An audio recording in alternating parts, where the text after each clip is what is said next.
Each year, hundreds gather in Denver for a unique event.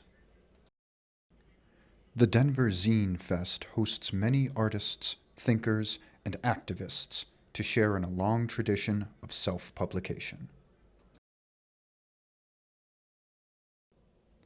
Zine, derived from magazine, refers to self-published, non-periodical content. They are a direct evolution of the 18th and 19th century pamphlets that revolutionized the sharing and distribution of information. It is in that sharing where we see one of the most unique elements of this event: trades.